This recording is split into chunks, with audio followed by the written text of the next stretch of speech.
আকাশটা আজ মেঘলা, গুমোটো বাতাসে যেন শ্বাস নেওয়া কষ্টকর। শহরের ব্যস্ত রাজপথগুলোতে মানুষের কোলাহল, চায়ের দোকানে আড্ডা আর নিয়ন আলোর নিচে ছুটে চলা গাড়িগুলোর মাঝে এই শহরটা প্রতিদিনের মতোই স্বাভাবিক মনে হচ্ছে। কিন্তু এই স্বাভাবিকতার ঠিক আড়ালে সাইবার স্পেসের অন্ধকার গলি এবং কিছু শীতাতপ নিয়ন্ত্রিত ড্রয়িং রুমে আজ এক বিষাক্ত ষড়যন্ত্রের বীজ বোনা হচ্ছে, যা এই 56,000 বর্গমাইলের স্বাধীন মানচিত্রটিকে খণ্ড বিখণ্ড করে দেওয়ার স্পর্ধা রাখে। একটি ভিডিও ক্লিপ, একটি মন্তব্য, কয়েকটি শব্দ, আর তাতেই কেঁপে উঠল পুরো রাষ্ট্রের সার্বভৌমত্ব। ভিডিওতে দেখা যাচ্ছে একজন নারীকে। তার নাম অ্যাডভোকেট চৈতালি চক্রবর্তী। তিনি কোনো সাধারণ নারী নন। তিনি নিজেকে পরিচয় দেন একজন আইনজীবী হিসেবে, আর রাজনৈতিক মহলে তার পরিচিতি বিগত স্বৈরাচারী শাসক গোষ্ঠীর মহিলা আওয়ামী লীগের একজন উগ্রবাদী নেত্রী হিসেবে। ক্যামেরার সামনে দাঁড়িয়ে অত্যন্ত দম্ভ ভরে স্বাধীন বাংলাদেশের আইন, সংবিধান এবং অস্তিত্বকে বৃদ্ধাঙ্গুলি দেখিয়ে তিনি এমন একটি বাক্য উচ্চারণ করলেন, যা শুনলে যে কোনো দেশপ্রেমিক নাগরিকের ধমনীতে রক্ত টর্ক করে ফুটতে বাধ্য। তিনি বললেন, আপনারা যদি বেশি বাড়াবাড়ি করেন তাহলে বিশ্বের বিভিন্ন দেশ থেকে সাহায্যের চেয়ে আমরা আলাদা একটি প্রদেশ করব শুধুমাত্র সনাতনীদের জন্য। আমরা সেটা চাই না, কিন্তু আপনারা যে ব্যবস্থা করছেন তাতে এক সময় সেটাই হবে। কি ভয়ঙ্কর এক রাষ্ট্রদ্রোহিতা! একটি স্বাধীন সার্বভৌম রাষ্ট্রের ভেতর দাঁড়িয়ে বিশ্বের অন্য দেশের কাছে সাহায্য চেয়ে দেশের একটি অংশ কেটে নিয়ে আলাদা প্রদেশ বানানোর এই প্রকাশ্য হুমকি কোনো সাধারণ রাজনৈতিক বক্তব্য নয়। এটি হলো সরাসরি রাষ্ট্রের অস্তিত্বের বিরুদ্ধে যুদ্ধ ঘোষণা। এটি হলো একটি নতুন মির্জাফরি ছক, যা ভিনদেশী প্রভুদের ইশারায় এই বাংলার মাটিতে বসে বাস্তবায়ন করার চেষ্টা চলছে।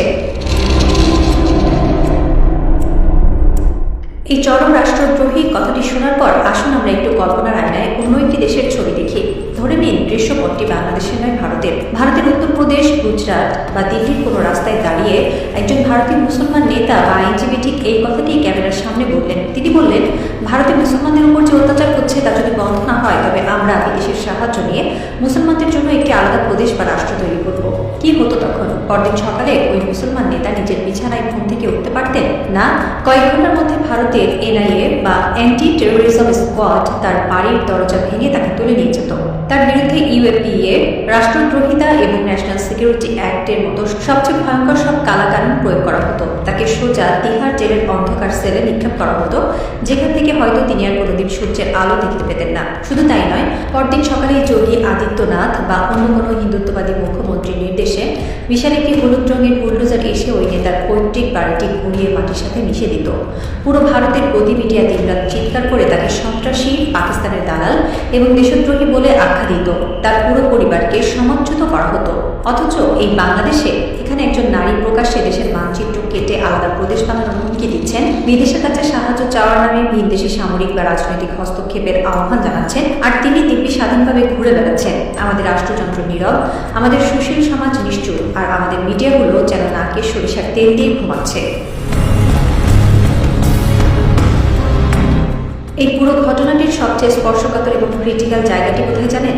এই অ্যাডভোকেট চৈতালি চক্রবর্তীরা আসলে সনাতন ধর্মাবলম্বীদের প্রতিনিধিত্ব করেন না। তারা সনাতন ধর্মের মহান বাণীর কোনো ধার ধারেন না। তারা ধর্মকে ব্যবহার করেন কেবল একটি রাজনৈতিক এবং ভূ-কৌশলগত ঢাল হিসেবে।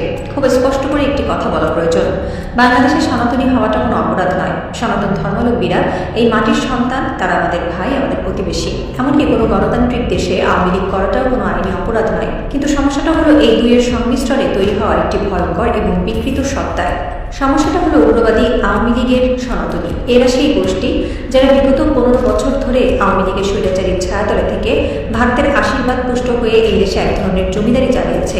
এরা নিজেদের কখনোই বাংলাদেশের নাগরিক মনে করেনি। এরা সবসময় নিজেদের মনে করেছে ভারতের এক্সটেন্ডেড সিটিজেন বা বর্ধিত নাগরিক।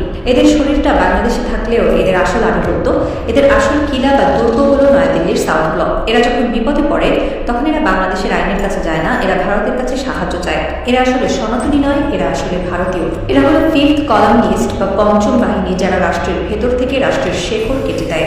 সাধারণ সনাতন ধর্মাবলম্বীরা শান্তি চায়, তারা এই দেশেই থাকতে চায়। কিন্তু চৈতালির মতো এই উগ্রবাদীরা সাধারণ সনাতনীদের ইমোশনে ব্ল্যাকমেল করে তাদের ভিতরে ভয়ের জুজু তৈরি করে নিজেদের রাজনৈতিক ফায়দা লুটতে চায়। তারা চায় বাংলাদেশে এমন একটি অস্থিতিশীল পরিস্থিতি তৈরি হোক যাতে ভারত সরাসরি এখানে হস্তক্ষেপ করার একটা অজুহাত পেয়ে যায়।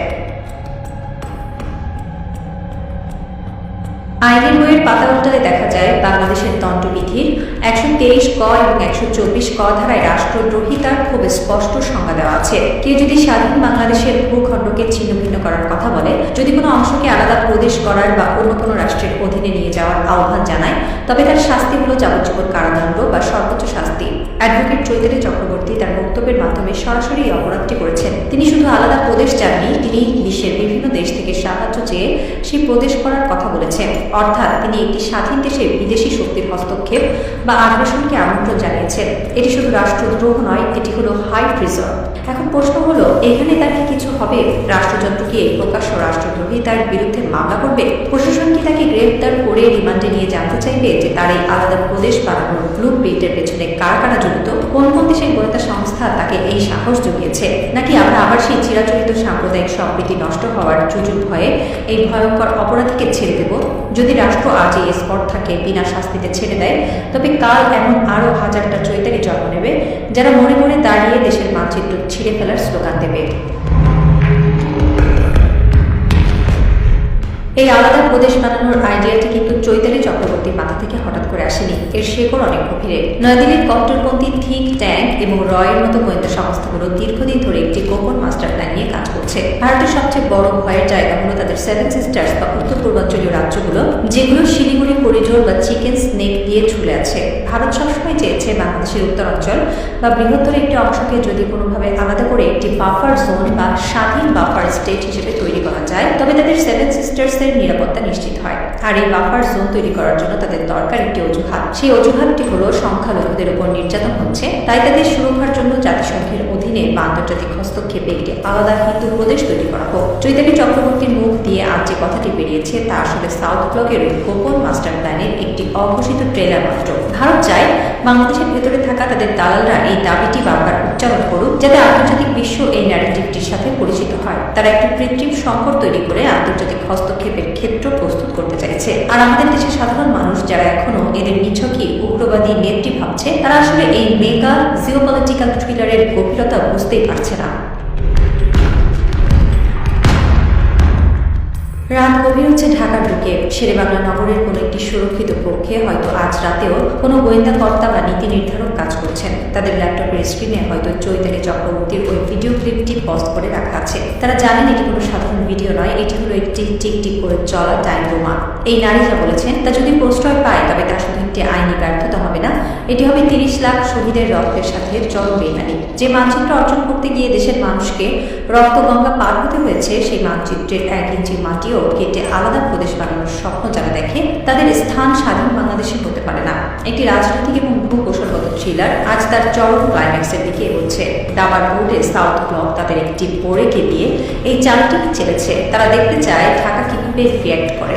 টিক টিক টিক ঘড়ির কাটাই হচ্ছে। কাল সকালে কি কোর্টের বারান্দায় চৈতালি চক্রবর্তীর নামে রাষ্ট্রদ্রোহ মামলাটি ফাইলিং হবে? পুলিশের স্পেশাল ব্রাঞ্চ কি তাকে তুলে নিয়ে জিজ্ঞাসাবাদ করবে, নাকি এই দালালরা এভাবে রাষ্ট্রের ভেতরে বসে ভারতের এজেন্ডা বাস্তবায়ন করতে থাকবে?